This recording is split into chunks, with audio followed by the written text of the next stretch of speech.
Commercial indicators have been prepared and manufactured for sale. They are much better than flower extract indicators because of the following advantages. 1. They are easy to store. They also give consistent results, unlike flower extract indicators. Flower extract indicators would change color after some time, and therefore we may never know whether a substance tested is still an acid or a base or neutral.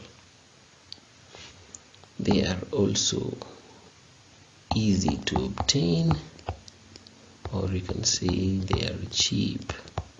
They don't cost much.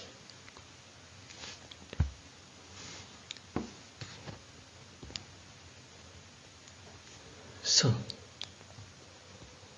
examples of these commercial indicators include methyl orange indicator.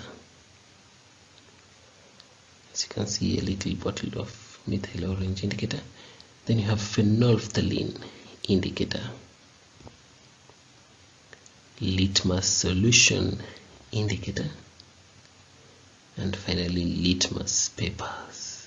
Litmus papers, we have red litmus papers and blue litmus papers. Just like the flower extract indicators, we can use commercial indicators to test for a solution. For example, let us start off with phenolphthalein indicator. You add a few drops of phenolphthalein indicator to 10 ml of a solution in a test tube, and these will be your sample results. It will show a colorless color if the solution is acidic, colorless color if the solution is neutral, and it will turn pink if the solution is basic.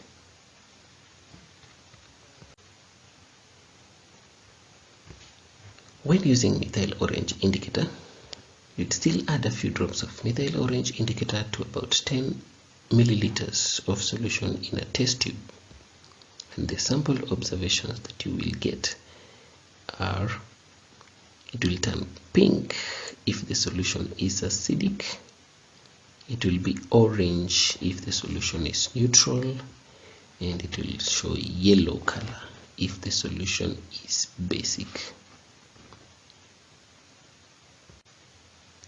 Next, we have litmus solution indicator. A few drops in a solution will give us the following results.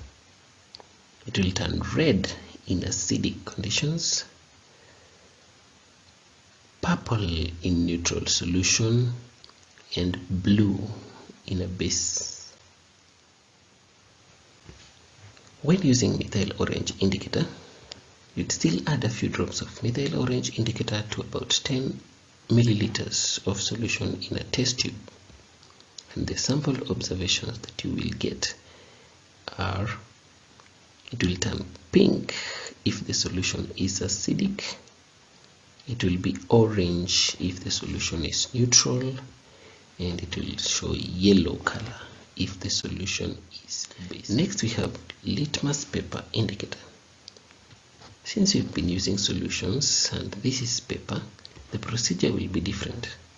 Here you just dip the blue and red litmus paper in a solution, and the results will be as follows. Blue litmus paper turns red in an acid, while red litmus paper will turn blue in a base. While in neutral solutions, red litmus paper and blue litmus paper remain red and blue respectively. It is also of great importance to note that the red litmus paper remains red in acids, while the blue litmus paper remains blue in bases.